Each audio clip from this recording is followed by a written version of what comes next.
రాకేష్ తికాతి అని చెప్పేసి రైతు సంఘం నాయకుడు, రైతు ఉద్యమంలో కీలకంగా మొన్న రైతు చట్టం ఉపసంహరించుకోవాలని చెప్పేసి మూమెంట్లో ఉద్యమం చేసినట్టు గుర్తుందా?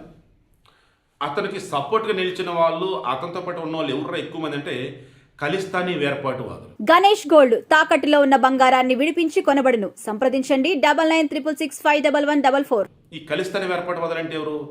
మన దేశంలో ఉన్నటువంటి పంజాబ్ని విడదీసి పాకిస్తాన్లో ఉన్న పంజాబ్తో కలగలిసి ఖలిస్తాన్ అని చెప్పేసి ఒక సెపరేట్ దేశం ఏర్పాటు చేయడం వాళ్ళ టార్గెట్. వీళ్ళు ఎక్కువగా ఈ ఖలిస్తాన్ వేర్పాటువాదులు కెనడాలో, అమెరికాలో ఎక్కువ ఉంటారు.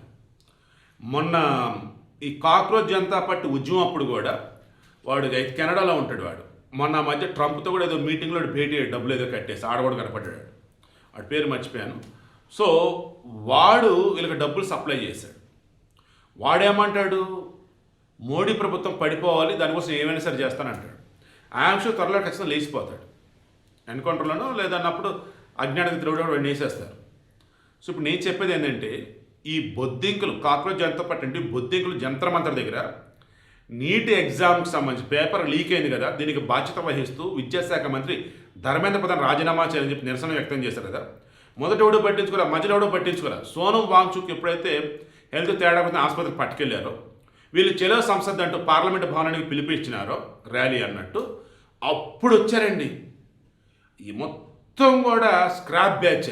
ఏదో నాయక్ సినిమాలో కానీ ఏంట్రా స్క్రాప్ అంత ఇక్కడే ఉంది అన్నట్టుగా ఆ ఉద్యమంలో ఎవరైతే పాల్గొన్నారో, ఉద్యమం అనకూడదు, నిరసన అన్నట్టు నిరసన కూడా అనకూడదు, అల్లర్లు, ఆ అల్లర్లో ఎవరైతే పాల్గొన్నారో వీళ్ళల్లో బుర్రా బుద్ధి లేనటువంటి జంజీ బ్యాచ్ కొంతమంది పక్కన పెడితే, రీల్స్ బ్యాచ్ కొంతమంది పక్కన పెడితే, వాళ్ళు ఏకంగా క్రిమినల్ రికార్డు ఉన్నటువంటి వాళ్ళు అక్షరాల మనకున్న సమాచారం మేరకు 2800 మందిని గుర్తించారు.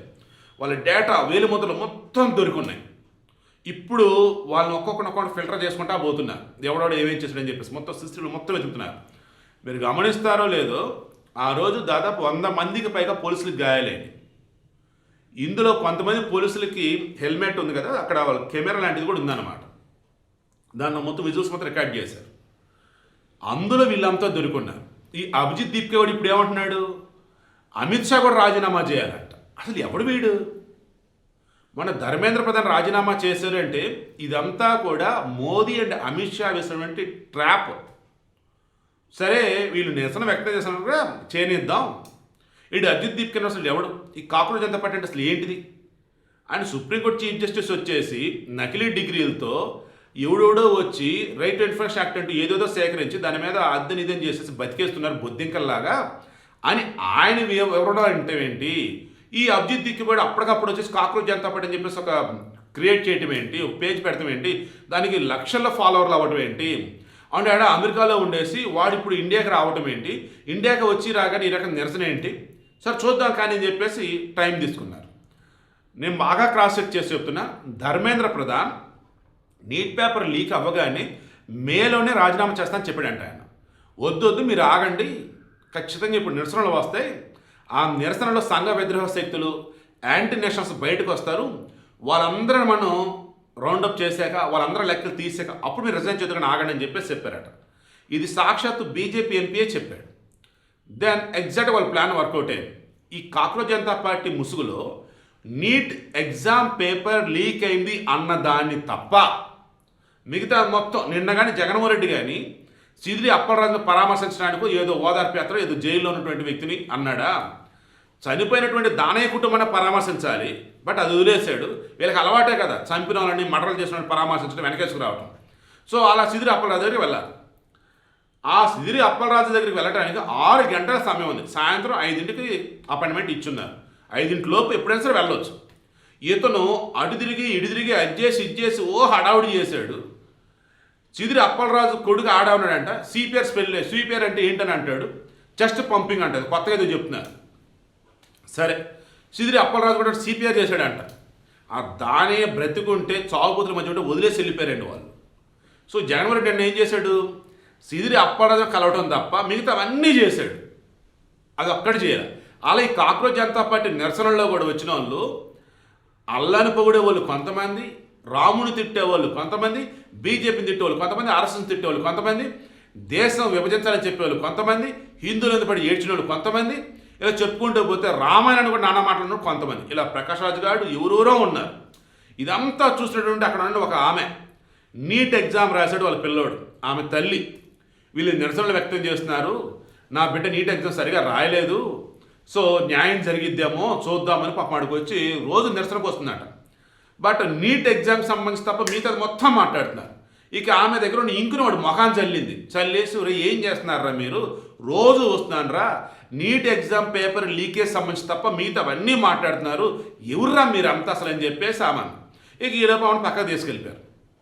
అప్పుడు జనానికి కొంచెం బుర్రలో ఎలిగిందనమాట, వీళ్ళతో తేడాగా ఉన్నారా అని. ఇక ఎప్పుడైతే చలో పార్లమెంట్ పిలిపించినారో అప్పుడు బయటకు వచ్చారండి. అసలు ఎవడెవడో వచ్చున్నారు.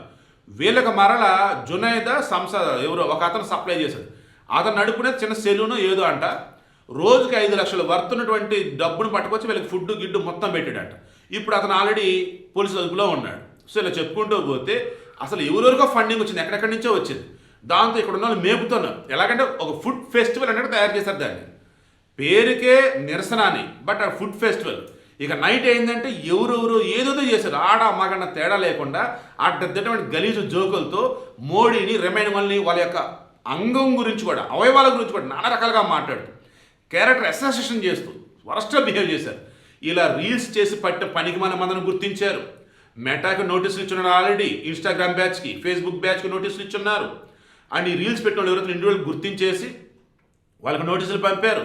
ఈ రీల్స్ చేసిన వాళ్ళు అద్దెలలో కనుక ఉన్నట్టయితే అద్దెలలో ఓనర్లు అంటారు కదా, వాళ్ళ ముందు ఖాళీ చేపించేశారు. ఇలా చెప్పుకుంటూ పోతే ఇప్పుడు వీళ్ళంతా రోడ్డున పడ్డారు. కాక్రోచ్ జనతా పార్టీ ఇలా పట్టించుకోరు. And cockroach Janata party main వాళ్ళు ఎవరైతే వాళ్ళు హ్యాపీగా ఎంజాయ్ చేస్తున్నారు. ఇప్పుడు అభిజిత్ దీప్కే గారికి కొత్త టాస్క్ ఏమి ఇచ్చారు, అమిత్ షా కూడా రిజైన్ చేయించరా నువ్వు అని చెప్పేసి. అమిత్ షాని అసలు ఎలా రిజైన్ చేపిస్తారు, అసలు ఏమని చేపిస్తారు? సో అయిపోయింది, వీడి పని అయిపోయింది. ఈ కాక్రోచ్ జనతా పార్టీ ముసుగులో నిరసనలు అంటూ వచ్చిన వాళ్ళలో 2800 మంది రౌడీలు ఉన్నారు, గూండాలు ఉన్నారు. వాళ్ళ మీద ఆల్రెడీ క్రిమినల్ కేసులు ఉన్నాయి. నిన్న సుప్రీంకోర్టు కూడా కేసులు ఎత్తండి అదేంటి అని చెప్పినప్పుడు ఎవరైతే స్టూడెంట్స్ ఉన్నారో, ఎవరికైతే క్రిమినల్ రికార్డు లేదో వాళ్ళ మీద తప్ప వాళ్ళ మీద కేసులు ఉండవద్దు, వాళ్ళు విడుదల చేయండి అన్నారు అరెస్ట్ చేస్తుంటే. అదర్వైజ్ లోపల వేయటం, మొత్తం విచారణ చేయటమే. మొత్తం అందరికి నోటీసులు వెళ్తున్నాయి. అస్సాం, వెస్ట్ బెంగాల్, బీహార్ కొంచెం నిరసనలు జరిగాయి. వాళ్ళు అక్కడ కేసులు అవన్నీ విత్డ్రా చేసుకున్నారు. బట్ ఇది ఢిల్లీ, దేశ రాజధాని, ఇక్కడ సైలెంట్గా ఉండకూడదు. ఎందుకంటే మనకున్న సమాచారం మేరకు ఈ రాకేష్ టికాయత్ గారు, ఈ cockroach Janata Party batch and Rahul Gandhi, Aam Aadmi Party వీళ్ళంతా కలగలిపి అన్రెస్ట్ క్రియేట్ చేయాలి, అశాంతి క్రియేట్ చేయాలి. భారతదేశంలో స్టెబిలిటీ గవర్నమెంట్ లేదని ప్రపంచానికి చెప్పాలి. భారతదేశంలో పెట్టుబడులు పెట్టనివ్వద్దు. అండమాన్ నికోబార్ దగ్గర, గ్రేట్ నికోబార్ దగ్గర ఒక పెద్ద ఇంటర్నేషనల్ ట్రాన్స్షిప్మెంట్ టెర్మినల్ కడుతూ ఉన్నారు, దాన్ని ఆపాలి. ఇలా చెప్పుకుంటూ పోతే దేశాన్ని మరలా వెనక్కి లాగాలి, డెవలప్మెంట్లో ముందుకు వెళ్ళనివ్వద్దు. ఈ కుట్రలు ఏవైతే ఉన్నాయో వీటన్నిటిని అడ్డుకోవాలంటే ఇప్పుడు చిటికేసి మరి ఒక్కొక్కటి లెక్కల మొత్తం తేల్చాలి. ఆ రకంగా కేంద్ర ప్రభుత్వం అడుగులు వేస్తూ ఉంది. ఈసారి ఎక్కడ ఫెయిల్ కారు, మొన్న కూడా ఫెయిల్ కాలేదు. వాళ్ళు ఒక ట్రాప్ అన్నది దానిలో వీళ్ళంతా దొరికారు. ఇప్పుడు ఒక్కొక్క లెక్కలు మొత్తం తేలుస్తారు. దేశాంగ విషయంలో మాత్రం మోడీ రాజీ పడడు. ఐఆమ్ షూర్ ఖచ్చితంగా ఒక్కొక్కడికి పగిలటం ఖాయం. ఎవరు రావాలంటే దేశ ద్రోహులకి అండ్ యాంటీ నేషన్స్ కోఆపరేషన్ ఇచ్చే వాళ్ళకి, చిన్న పెద్ద తేడా లేకుండా బూతులు తిడతామంటే అది ఒక ప్యాషన్ అన్నట్టు, జంజీకి అది హక్కు అన్నట్టు ఎవరైతే ఫీల్ అయ్యారో వారందరూ కూడా జైలు జీవితం ఖాయం.